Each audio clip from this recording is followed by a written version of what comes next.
There have been multiple positive coronavirus cases this week on cruise ships, and what makes this even more annoying is that one of them was caused by the fact that the cruise line didn't follow their own guidelines. This is not what the cruise industry needs right now. It very much feels like one step forward and about 34 steps backwards. The first cruise line to try cruising again was Hurtigruten. They're a Norwegian cruise line and they tried a 7-night Norwegian cruise.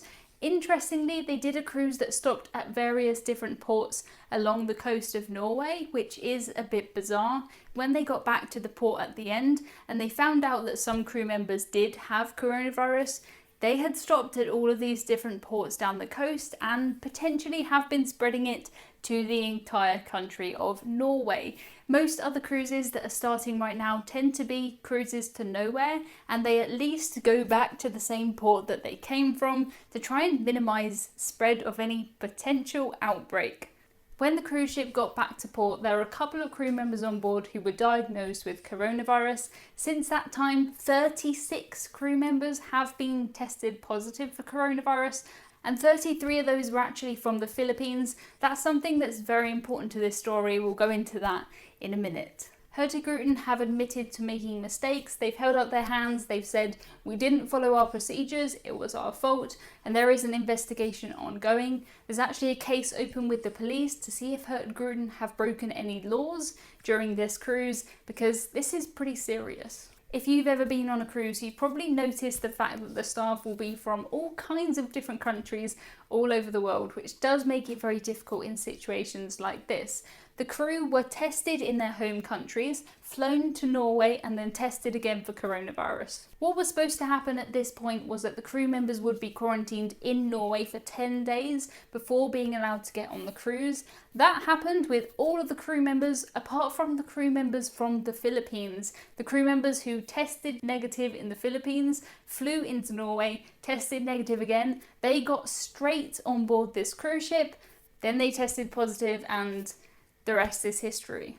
It's Hurtigruten's procedures that say that staff should be quarantined for 10 days, so they didn't follow their own guidelines. This puts the crew into a very difficult situation. The crew need to work, they need to get money, they need to support their families, but at least in this situation, they've literally put their life in danger to work on this cruise ship. Hurtigruten have made a statement, and I'm going to read that to you now. An evaluation shows the breakdown in several of our internal procedures. The only responsible choice is to suspend all expedition sailings. At this point, the Norwegian government did cancel all cruises with more than 100 passengers on board, and all of the passengers who were on board have been told about this.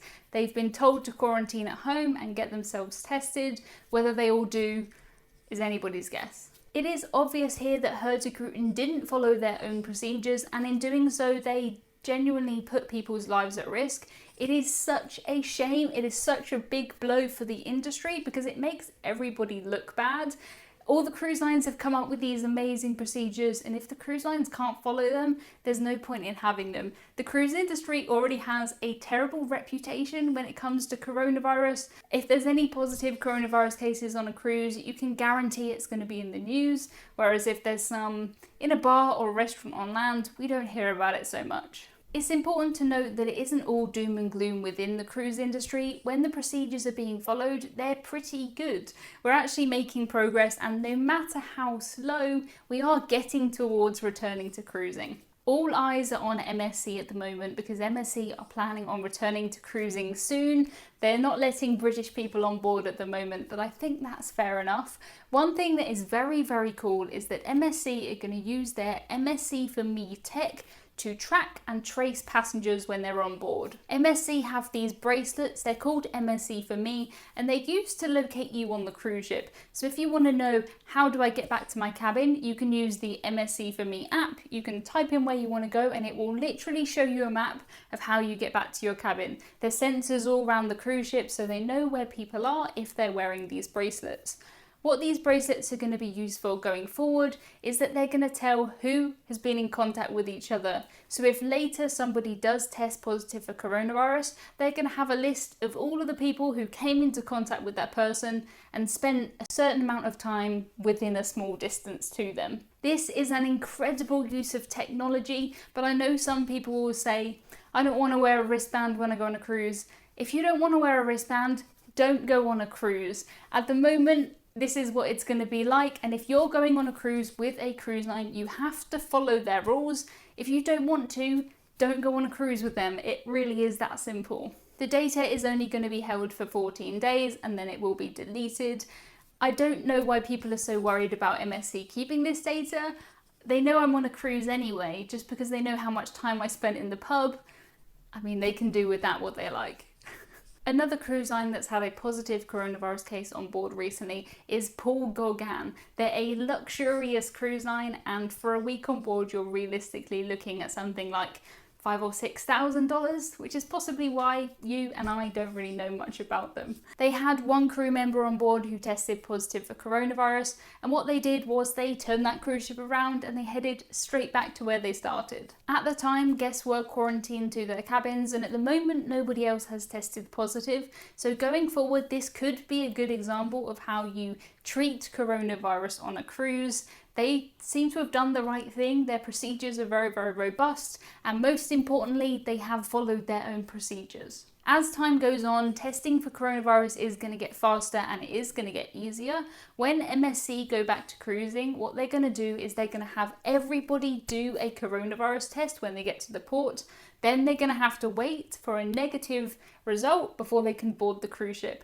At the moment, you can get a result in around 90 minutes, which is amazing. And going forward, this is only going to get faster and easier. It's not pleasant taking a coronavirus test. I did one recently when I was feeling unwell, but it's really not that bad and it's well worth it to get to go on a cruise and have the peace of mind that nobody else has tested positive who's on that cruise with you. Of course, just because everybody getting on the cruise with you has a negative result as they embark, that doesn't mean that nobody is going to get coronavirus, but I think it is good. I think it is pretty good. Last week there was a cruise by TUI Cruises on board the Schiff 2. I made a video about it last week because a friend of mine, Dario, was on board and he shared with me his photos and his videos. It basically showed that all of the things that we thought were going to happen with cruising have happened. There's social distancing, there's masks, there's everything that we predicted. If you haven't seen that video, definitely check it out after this one. It has created quite a discussion. I think it's got almost 1,000 comments in less than a week, so definitely check that out after this one. The cruise went really well, and so far there's been no positive coronavirus cases linked to that cruise. There is a bit of confusion about this though, because TUI did cancel a cruise on the Schiff 1 because some staff members that they had hired to work on the Schiff 1 did have coronavirus, but that was nothing to do with the cruise that I made a video about last week. Everybody on there so far is fine, and it's a good example of how a cruise can go. That cruise actually went nowhere. It was 3 nights, it just went out into the ocean, and I think at least for the time being, that's the safest way to cruise. There was a bit of confusion around the Schiff 1 cruise ship because TUI originally came out and they said that we're going to cancel the cruises because we don't have enough people to fill all the positions on board, which of course raised everybody's suspicions, thinking, do you have any positive coronavirus cases? They later came out and said that they did, but it was just a bit weird the way that they went around that. But either way, cruises on Schiff 1 were cancelled, Schiff 2 was fine, and there's no positive cases on there. There's actually a few other examples of small cruise lines and yachts and river ships that do have positive coronavirus cases on board, one of which is the Sea Dream. When she headed back to Norway, she had 1 positive case on board, but so far nobody else has tested positive. It's really hard to know where the cruise industry can go from here. I think apart from Hurtigruten not following their own procedures, they're doing everything they can to do things by the book, to follow the rules and to get us back cruising again. I personally wouldn't go on a cruise right now. I think it's too soon to cruise. I haven't even been to a bar or a restaurant yet, so I think I would be a bit of a hypocrite if I said I would cruise right now. But that said, we've got to start somewhere. Some cruise lines got to be first. We've got to test the procedures, and it is really important that we actually test what happens when there is a positive case on board, because that could happen in 6 months' time. That could happen anytime. We don't know how long this is going to go on for, so we need to make sure that the quarantine and testing procedures really work and are stuck to. MSC are planning on starting up cruising again soon, so all eyes are going to be on them. They're cruising at 70% capacity. They're going to have social distancing on board. They've released pictures of the theatre with certain chairs crossed off to try and maintain social distancing and limit the capacity of some venues. They're going to have staggered boarding at embarkation. They're going to have QR codes so that you can scan the menu instead of having a physical menu. And like we mentioned earlier, they're going to have this track and trace system through the MSC for Me bracelet, which I think is amazing. MSC have said that masks won't be mandatory if you're in your cabin or if you're in a place where social distancing is possible. If you're in a bar or a restaurant, you're eating or you're drinking and you're away from other passengers, you're not going to have to wear a mask. If you don't want to wear a mask on a cruise, don't go on a cruise. I had so many comments on last week's video from people saying, I won't wear a mask, I won't do this, I won't do that. That's fine. You don't have to. I'll do what I want, you do what you want, that's completely fine. But if you're going on a cruise, you have to follow the rules of the cruise line. This isn't going to be forever, but at the moment, this is what cruising is like.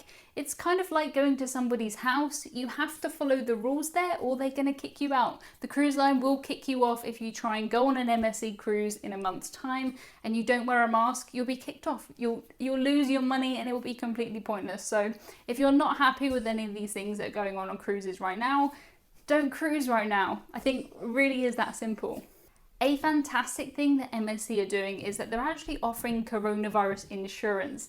For €18, which is around $21.50, you can get cover which will cover you if you get coronavirus on your cruise or if you can't embark the cruise because of coronavirus. This is the first major cruise line I've seen doing this, but I would be surprised if all the other cruise lines don't follow suit. The German cruise line AIDA was supposed to be starting their cruises today, but as of right now, they're not doing that. AIDA have actually flagged most of their cruise ships in Italy, and that means that they have to follow the rules of Italy. It's very interesting the way that cruise lines do flag their cruise ships to other countries. There's various benefits from them doing that, but it does mean they have to follow that country's rules.